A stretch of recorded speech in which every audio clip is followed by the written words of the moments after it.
समय कम है, इसलिए शुरू में आपको 2-4 छोटी छोटी कविताएं सुनाऊंगा। पसंद आ गई तो ठीक, वरना 5-7 बड़ी बड़ी सुनाऊंगा। कुछ कटपीस देखिए जी। कि एक आदमी ने लगातार 25 बार रक्तदान किया। हाँ। तो ब्लड बैंक वालों ने उसकी पत्नी का सम्मान किया, यह कहकर कि आपने नहीं पिया तभी तो हमने लिया। अब एक आदमी की लाख कोशिश के बावजूद शादी नहीं हुई। वो अपनी माँ के साथ मन्नत मांगने गया, वहां उसकी माँ खो गई। अच्छा। वो बोला, या खुदा तेरी खुदाई, अपनी तो मिली नहीं, बापू की भी गवाही। एक शादीशुदा आदमी की गर्लफ्रेंड उसके घर आई। यह देखकर उसकी बीवी जोर से चिल्लाई, ये मैं नहीं सह सकती, एक ही म्यान में 2 तलवारें नहीं रह सकती। बिल्कुल नहीं रह सकती। पति ने प्यार से समझाया, पगली तलवार का जमाना गया, तू ही बता अब तलवारें दिखती है कहीं? ये रिवॉल्वर का जमाना है, और एक रिवॉल्वर में 6 गोलियां रहती है कि नहीं?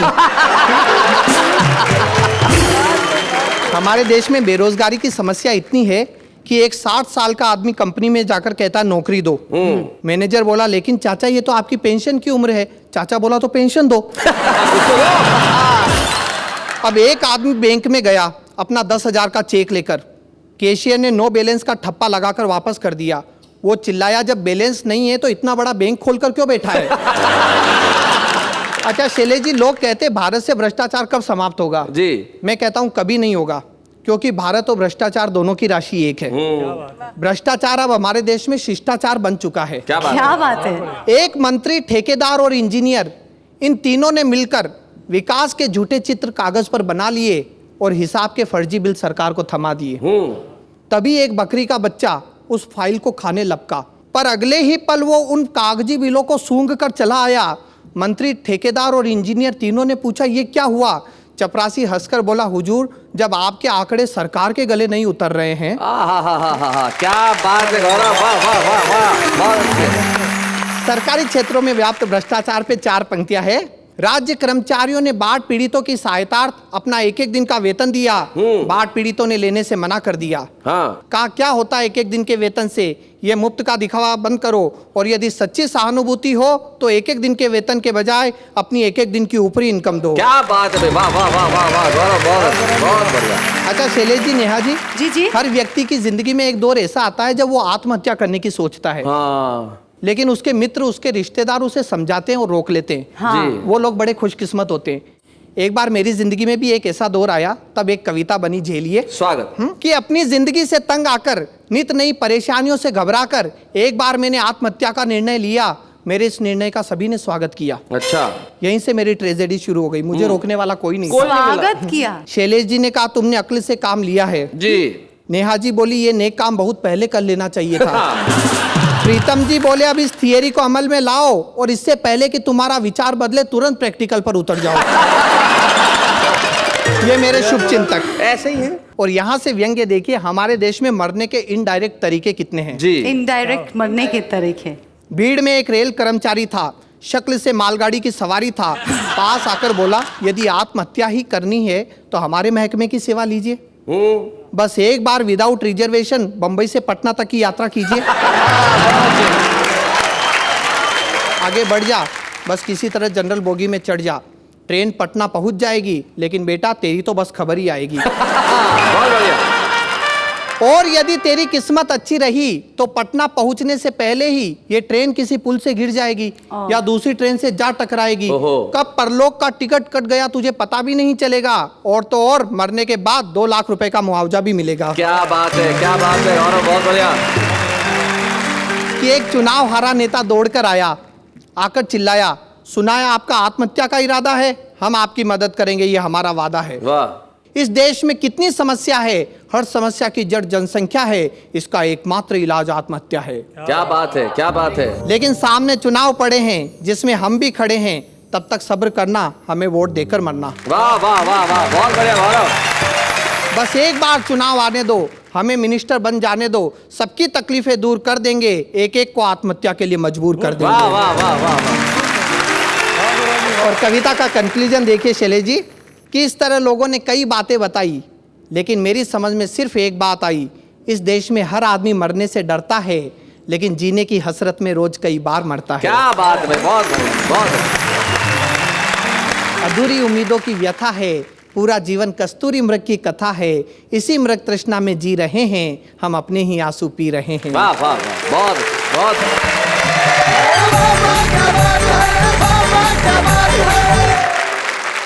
भाई गौरव, तुमने आत्महत्या के नए नए कई तरीके बताए, लेकिन एक तरीका यहाँ भी सुन लो, बड़ा काम आएगा। कि तुम्हारी आत्महत्या करने की इच्छाओं का घड़ा भर जाएगा। जी। तुम्हारी आत्महत्या की इच्छाओं का घड़ा भर जाएगा। 2 दिन साथ खड़ा रह ले, अपने आप मर जाएगा। खूबसूरती की वजह से मर जाएगा भाई। ये कातिलाना निगाहों से मार डालेंगी। नहीं नहीं, अब हम मर जाएंगे। पूछो क्यों? क्यों? तारीफ की। तारीफ देखो भाई। और जिंदगी में लेकिन आत्महत्या के लिए भी जो है ना, वो बड़ा मुश्किल है इस देश में। आत्महत्याओं के लिए भी लाइन लगी हुई है। हुल्लड़ मुरादाबादी जी ने एक जमाने में एक बात उन्होंने लिखी थी। उन्होंने कहा था कि देश में आत्महत्या इतनी हो रही है कि हम आत्महत्या करने के लिए कुतुब मीनार में जा चढ़े, और जैसे ही आत्महत्या करने लगे और कदम बढ़ाया, पीछे से किसी ने खींचा और बोला कहां जा रहा है? मेरा नंबर है, 2 अक्टूबर से खड़ा हूं, आज 14 नवंबर है। एक जमाने में एक फिल्म में सैफ अली खान ने बड़ा झूम झूम के खाया था कि हाथों में आ गया जो कल रुमाल आपका, बेचैन कर गया हमें ख्याल आपका। इस गीत को कविता किरण ने रचा था, और बहुत सारी गजलें वो कहती हैं और बहुत अच्छा लिखती हैं। आज वो हमारे बीच में क्या कहने वाली हैं, वो तो वही बता सकती है मेरे ख्याल से। तो जरा आइए कविता जी।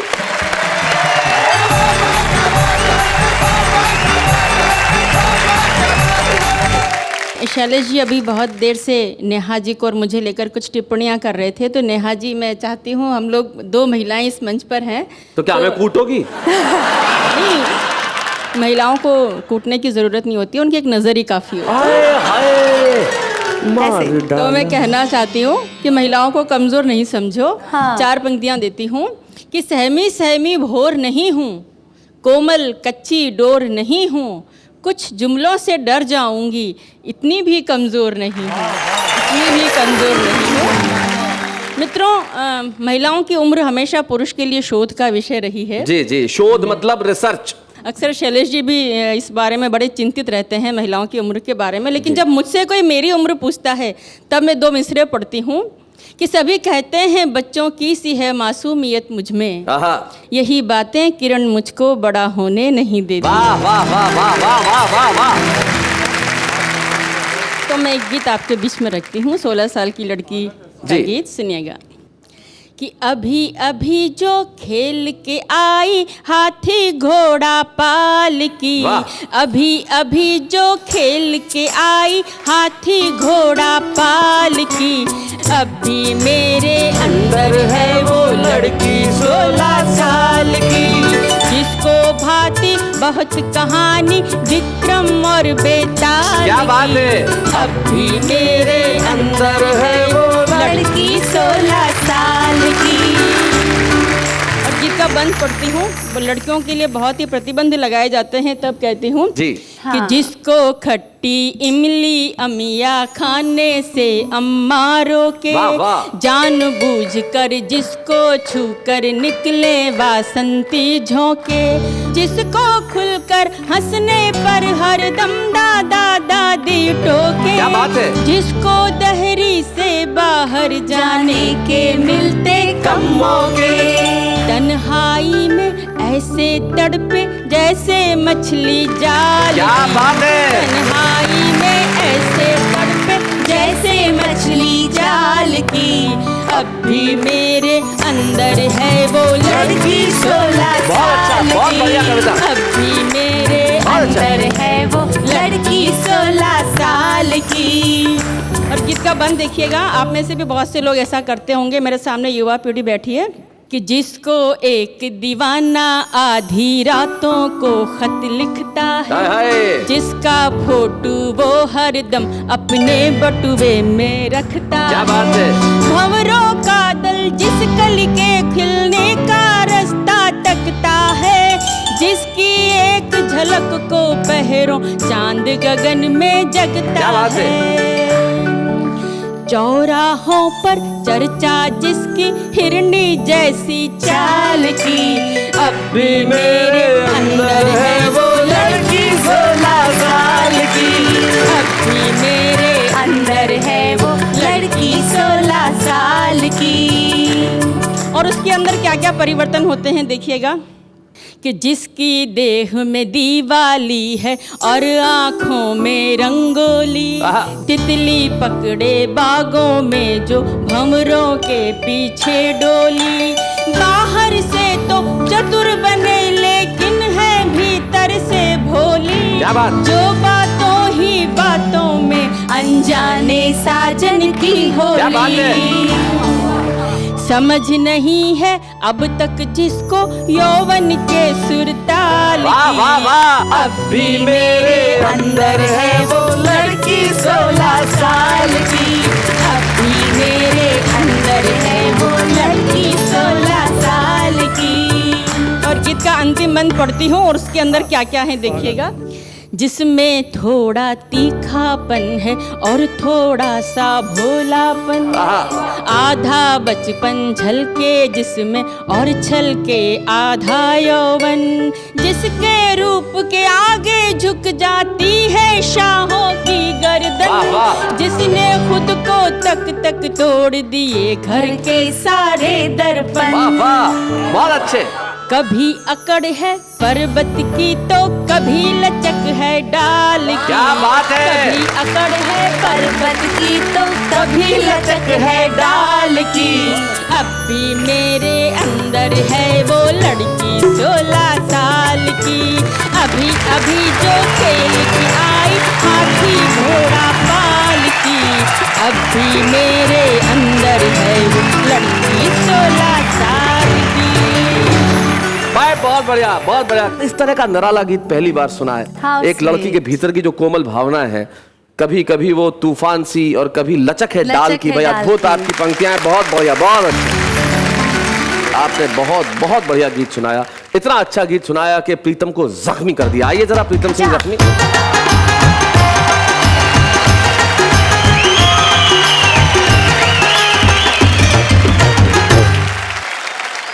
आप सोच रहे होंगे कि नाचते हुए क्यों आया। जी। जब मेरे पास में 16 साल की सुंदरी बैठी हो तो मैं क्यों ना नाचूं। बात मैं अपने घर से ही शुरू कर रहा हूं। पिछले साल चंद्रमा में 3 बार ग्रहण लगा जी। मैं दिल्ली कवि सम्मेलन में जा रहा था। 40 बाय 70 का मेरा मकान है। आखिरी में बेडरूम है। मैं अटैची लेके जैसे ही वहां से बाहर आया, मेरी श्रीमती जी मुझे बाहर तक छोड़ने आई। ओहो, इतना लंबा रास्ता तय करके। ओहो, काफी उदास थी। मैंने कहा उदास क्यों होती हो, 2-3 दिन में लौट आऊंगा। खुश नहीं हुई। उसे खुश करने के लिए मैंने कहा मैं 20,000 रुपये भी लाऊंगा और लाकर तुम्हें ही दूंगा। फिर भी खुश नहीं हुई। उसे खुश करने के लिए मैंने कहा तुम तो चंद्रमा जैसी सुंदर दिखाई देती हो। तो भी तपाक से बोली तुम भी तो ग्रहण की तरह चिपके हुए हो। महिलाओं का मैं बहुत सम्मान करता हूँ। पिछले दिनों मेरे एक मित्र मेरे घर आ गए। मैंने कहा कहो कैसे आना हुआ। बोला पत्नी झगड़ रही थी इसलिए आ गया। मैंने कहा मेरे यहाँ नहीं आना चाहिए था। बोले क्यों। मैंने कहा गिरगट की बात सुनकर गिरगट रंग बदलती है। फिर भी आए हो तो स्वागत है। चाय नाश्ता कराया। मैंने कहा आखिर हुआ क्या। बोला जब से शादी हुई है तब से झगड़ रही है। आज तो उसने हद ही कर दी। उसकी लड़ाई से तंग आकर मैंने कह दिया कि मैं अपने पति पद से इस्तीफा देना चाहता हूं। तो उसकी पत्नी बोली वैकल्पिक व्यवस्था होने तक अपने पद पे बने रहिए। महिलाओं का मैं बहुत सम्मान करता हूँ दिख रहा है, नजर भी आ रहा है। क्या सम्मान है। वाह, क्योंकि सदियों से ये सबका ख्याल रखती आई जी। हैं। माता पिता बहन भाई बच्चों मेहमानों सबका ख्याल रखती हैं। यहाँ तक कि मूक पशुओं प्राणियों का भी ख्याल रखती हैं। खाना बनाते वक्त पहली रोटी गाय के लिए निकालती हैं, आखिरी रोटी कुत्ते के लिए निकालती हैं। जी। क्रम आज भी जारी है। लेकिन आजकल न गाय को खिलाती हैं न कुत्ते को खिलाती हैं। जब रात को थका हारा पति घर पर आता है दोनों रोटी उसको फंसाती हैं ताकि गाय जैसे सिर झुका के खड़ा रहे और कुत्ते जैसा तुम मिलाता रहे। एक मेरे मित्र का फोन आया। बोला मेरी पत्नी का जन्मदिन है, कोई गिफ्ट देना चाहता हूँ बताओ। तो मैंने कहा अंगूठी दे दो। बोला कोई और बड़ी गिफ्ट बताओ। मैंने कहा नेकलेस दे दो। बोले तुम पुराने ट्रांसपोर्टर हो, कोई और बड़ी गिफ्ट बताओ। तो मैंने कहा ट्रक का टायर दे दो। उससे भी खुश नहीं हो तो तलाक दे दो। महिलाओं का मैं बहुत सम्मान करता हूँ शैलेश जी, जी, जी। जी। महिलाओं के साथ में मैं पुलिस का भी बहुत सम्मान करता हूँ। हाँ। नेताओं का भी बहुत सम्मान करता हूँ। पिछले दिनों एक गुंडे ने मेरे साथ अभद्र व्यवहार किया। अच्छा। मैं थाने रिपोर्ट लिखाने गया। मैंने कहा हेड साहब फलां फलां गुंडे ने मेरे साथ अभद्र व्यवहार किया है, नामजद रिपोर्ट लिखिए। तो हेड साहब बोले 500 का नोट लाइए। मैंने 500 रुपए दिए। मैंने कहा अब तो आप गुंडे को पकड़ लाएंगे? वो बोले नहीं, पकड़ने जाएंगे। हाँ। अगर उसने 1000 दे दिए तो तुम्हें ही थाने पे बिठाएंगे। पिछले दिनों मेरा बकरा चोरी चला गया था। बकरा? मैं थाने रिपोर्ट लिखाने गया। मैंने कहा हेड साहब मेरा बकरा चोरी चला गया है। वो तपाक से बोले हम खा गए क्या? मैंने कहा आप क्यों खाएंगे? जिनकी दाढ़ों में इंसानों का खून लग गया हो बकरा खा ही नहीं सकते। क्या बात है, वाह वाह वाह। हेड साहब बोले भाषण मत सुनाओ, समस्या बतलाओ। मैंने कहा मेरा बकरा ढूंढ के लाओ। हाँ। वो बोले कौन से रंग का था? मैंने कहा काला। हेड साहब बोले सफेद क्यों नहीं पाला? मैंने कहा सफेद पोस्ट तो अभी भी कुछ लोकसभा और विधानसभा में पल रहे हैं, जो पूरे देश को बड़ी बेरहमी से चल रहे हैं। जो पूरे देश को बड़ी बेरहमी से चल रहे हैं। ये बात मैंने हेड साहब को नहीं बतलाई। हेड साहब को बतलाता तो बोलते खादी की तारीफ कर रहा है, खाकी के बारे में कुछ नहीं कह रहा है। मैंने कहा हेड साहब बकरा तो सफेद ही पाला था, लेकिन भूख की आग में तप के उसका रंग काला पड़ गया।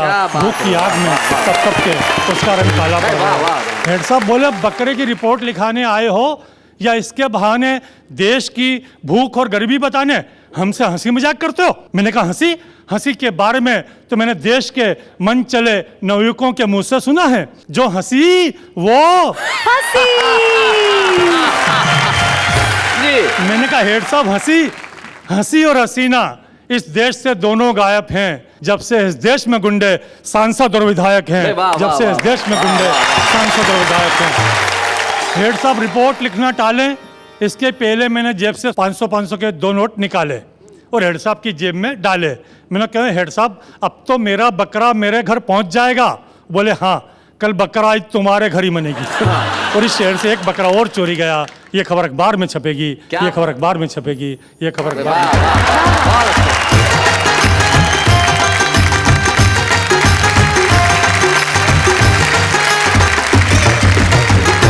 तो हमारे साथ प्रीतम सिंह जख्मी, कविता किरण और गौरव ने कमाल किया। गौरव भाई तुम्हारा तो नाम ही गौरवशाली है, अद्भुत नाम है तुम्हारा। हाँ गौरव भाई आपको भी साली है? नेहा जी शादी तो साली को देखकर ही की थी, लेकिन वो तो गलतफहमी से आ गई घरवाली। इनको साली है। पर वो स जो है ना ये श है, वो श गौरवशाली। गौरवशाली। जी जी जी जी जी देर से आया लेकिन समझ में आया। मैं इसी तरह शब्दों के अर्थ समझाने का इनको करता रहूंगा काम, लेकिन उससे पहले एक अल्प विराम।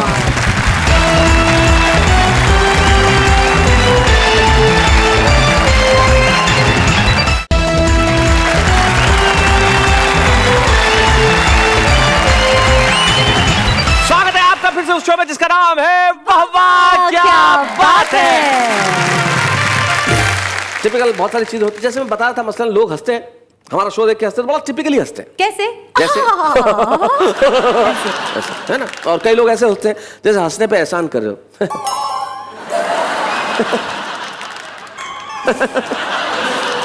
कई लोग ऐसे हंसते हैं जिसमें पता ही नहीं चलता हंस रहा है।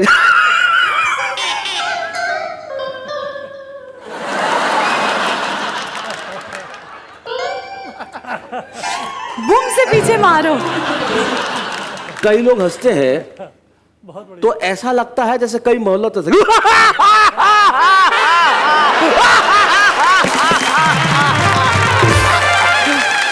हम लोग ये कहते हैं जैसे भी हंसिए पर हंसिए हंसिए जरूर, वाह वाह क्या। अब जो हमारा छुपा रुस्तम आ रहा है वो बड़ा टिपिकल है। पूछो क्यों? क्यों? पूछो क्यों? क्योंकि उसका नाम ही टिपिकल है। आंध्र प्रदेश में एक जगह जगत्याल जो हैदराबाद के पास में है, और जगत्याल से हमारे बीच में आते हैं टिपिकल जगत्याली। तो भाई वो कितने टिपिकल है जरा उनसे ही पूछते हैं। आइए भाई।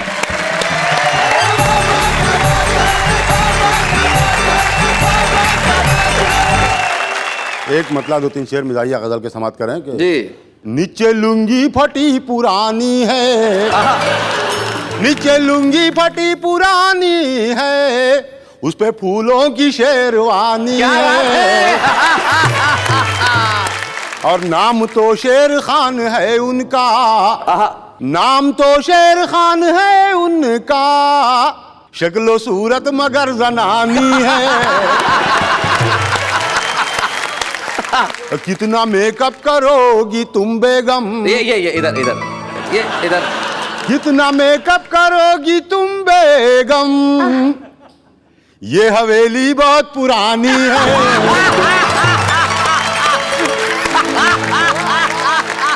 जूतियां खा के मुस्कुराएगा, जूतियां खा के मुस्कुराएगा, सच्चे आशिक की ये निशानी है। जहां भी जाता है हट निकल धुत है, निकल धुत। जहां भी जाता है हट निकल धुत है। क्या टिपिकल ये जिंदगानी है, क्या टिपिकल ये जिंदगानी है। मतलब देखें कि सहर हो गई है मनाते मनाते, सहर मतलब सुबह, सुबह हो गई है। सहर हो गई है मनाते मनाते, तेरे पाँव बेगम दबाते दबाते। क्या बात है, अच्छी बात है। कुंवारे ही आखिर मरे वो बेचारे, हाँ, कुंवार ही आखिर मरे वो बेचारे, पड़ोसन से आंखें लड़ाते लड़ाते।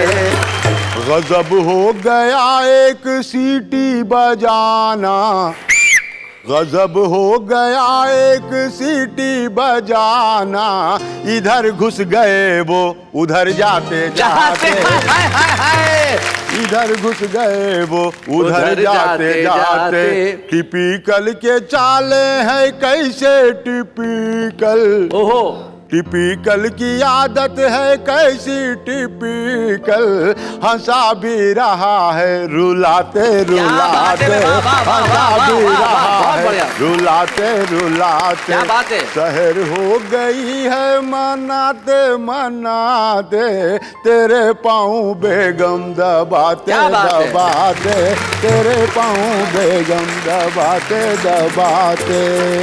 क्या बात है। टिपिकल आपने बहुत बहुत बढ़िया ढंग से सुनाया। और सबसे बड़ी चीज, आंध्र प्रदेश में हैदराबाद के पास एक बेहद छोटा कस्बा जगत्याल, जहां हिंदी मातृभाषा नहीं है, आपने वहां रह के उर्दू की शायरी की, हिंदी की कविता की। इसके लिए आज हम इस मंच पे वाह वाह क्या बात है में टिपिकल जगत्याली जी एक स्मृति चिन्ह आपको प्रदान करना चाहते हैं, ताकि आप जमाने को कह सके कि भाई अब तक तो मैं जगत्याल में था, अब सारे जहान का हूं। टिपिकल जगत्याली।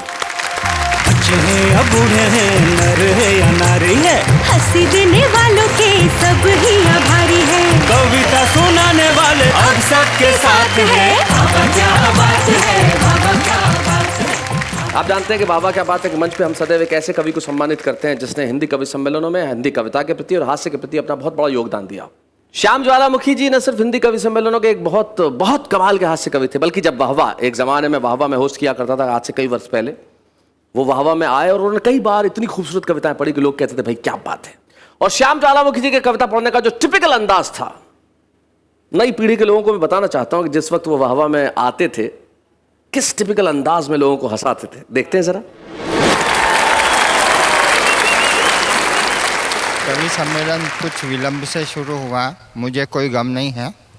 मैंने रेलवे इंक्वायरी पे पूछा गाड़ी टाइम पर है, वो बोला टाइम को मारो गोली लाइन पे है, यही क्या कम है। अच्छा, बच्चा भी बड़ा इंटेलिजेंट है।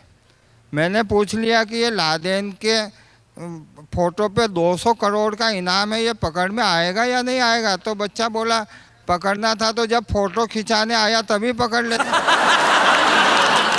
अब ज़माना बदल गया, ये बड़ी अच्छी बात है। इतने अच्छे 5 स्टार होटल में रखा, पर मैं 5 स्टार होटलों से परेशान हूँ।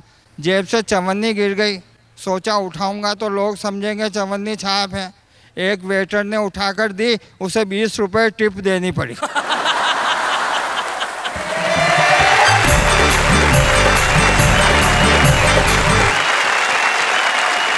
बड़े दुख की बात है कि काल के असमय क्रूर हाथों ने मेरे अभिन्न मित्र और हिंदी कवि सम्मेलनों के बेहद प्रसिद्ध हास्य कवि श्याम ज्वालामुखी को हमसे छीन लिया।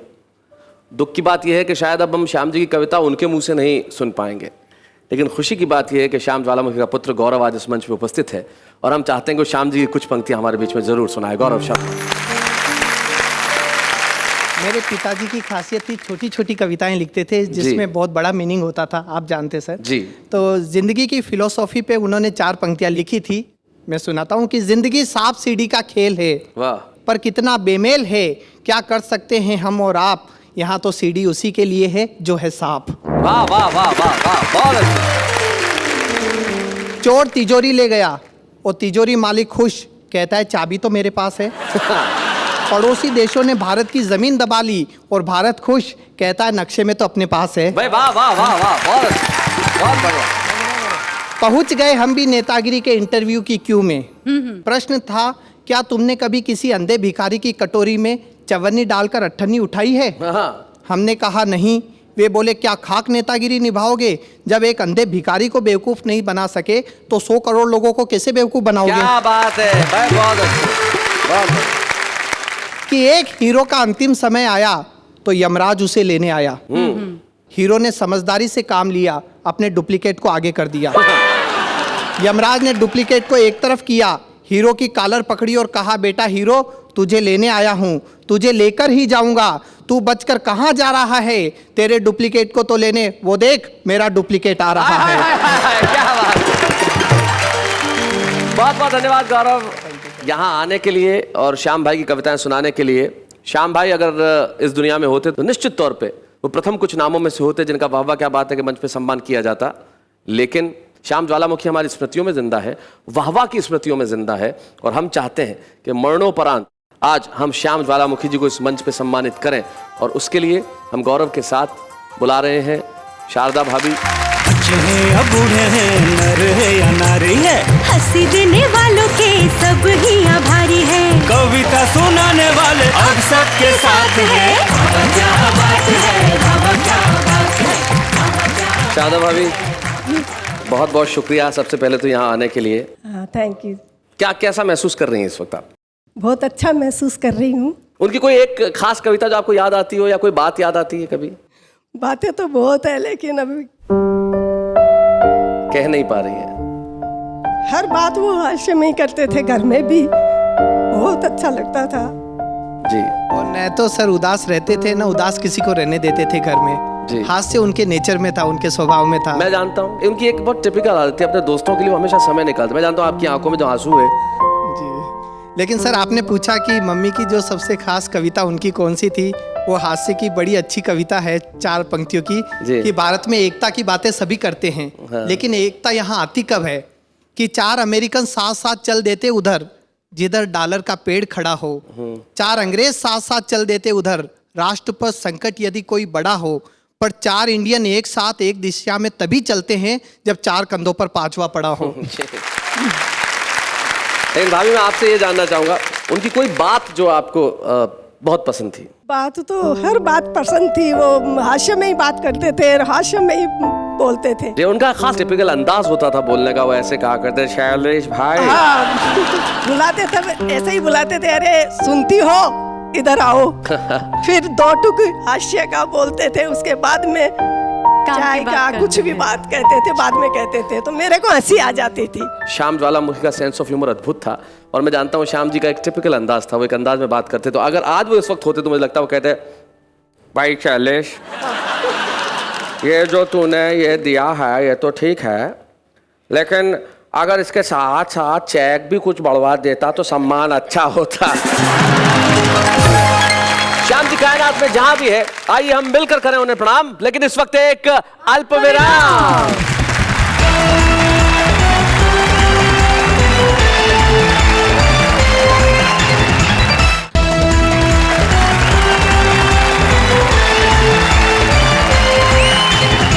स्वागत है फिर से आपका टिपिकल अंदाज में वाह वाह क्या बात है।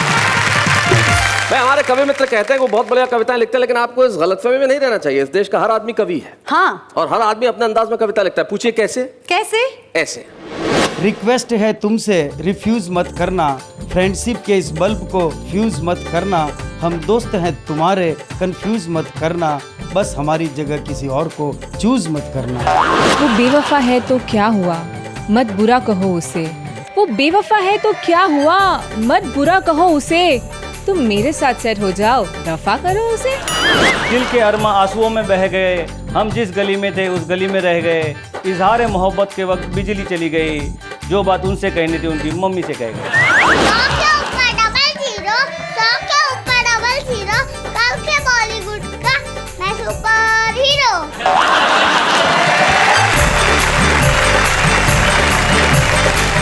तो भाई देखा आपने। शैलेश जी एक मिनट। आप कौन? मैं doctor Sumit Kumar, VVP engineering college Rajkot Gujarat से आया हूँ। यहाँ आके बात कीजिए, यहाँ आके बात कीजिए।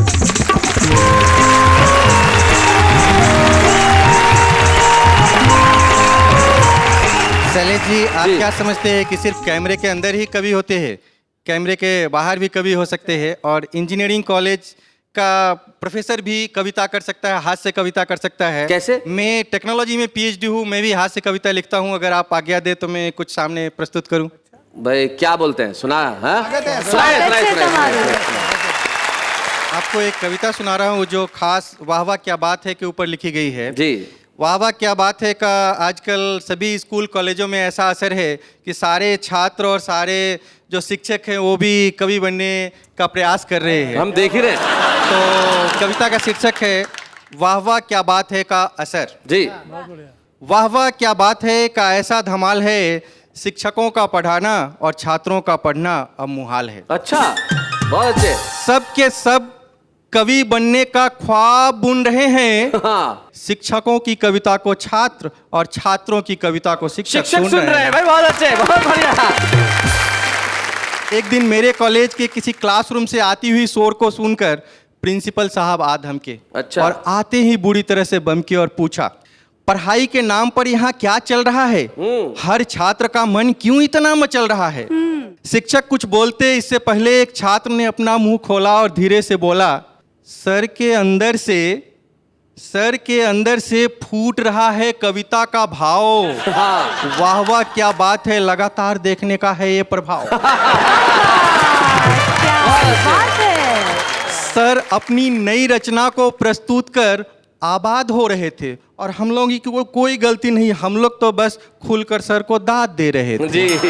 प्रिंसिपल अपना मुख शिक्षक की ओर मोड़ा और वक्र दृष्टि से देखते हुए पूछा, आप ये क्या कर रहे हैं? बच्चों को पढ़ाने के जगह पे कविता पाठ कर रहे हैं। शिक्षक थोड़ा शर्माया, फिर धीरे से फरमाया, वर्तमान और भविष्य के सारे कवियों का जीवन अब महक रहा है। वाह वाह क्या बात है, सबके दिल में धड़कन बनकर धड़क रहा है। वाह वाह वाह वाह, बहुत अच्छा। तो बहुत बहुत धन्यवाद सुमित जी, सबसे पहले तो यहाँ आने के लिए। जी। आपने हमें साबित करके दिखा दिया कि भाई जो कैमरे के बाहर कवि होते हैं बहुत दमदार होते हैं। क्या बोलते हैं आप लोग? बड़ा दमदार कवि हैं सुमित जी। और वाह वाह क्या बात है का जो प्रभाव आपने अपने कॉलेज में दिखाया कि जहाँ शिक्षक भी और विद्यार्थी भी सारे लोग कविताएं सुन रहे हैं, सुना रहे हैं। मैं वाह वाह क्या बात देखने का एक प्रभाव और बताता हूँ जो जाते जाते आपसे कहना चाहता हूँ। जो लोग इन दिनों वाह वाह क्या बात देख रहे हैं उनके जीवन में एक बड़ी गिरावट आ गई है। हाँ, ऊपर उठे हैं? नहीं, गिरावट आ गई है। कैसे? शुगर लेवल में गिरावट आ गई। जो डायबिटीज के मरीज थे उनका शुगर लेवल ठीक हो गया। बहुत बढ़िया। ब्लड प्रेशर जिनका हाई था उसमें गिरावट आ गई। जो खून की रफ्तार, दिल की धड़कन तेज होती थी उसमें भी गिरावट आ गई। आसपास जो सूरज की गर्मी का तापमान था वह कविताओं की ठंडक से गिरावट आ गई। और सारे दुख, सारे गम, सारी उदासियों में गिरावट आ गई और हर तरफ फैली सिर्फ मुस्कुराहट है। वाह वाह क्या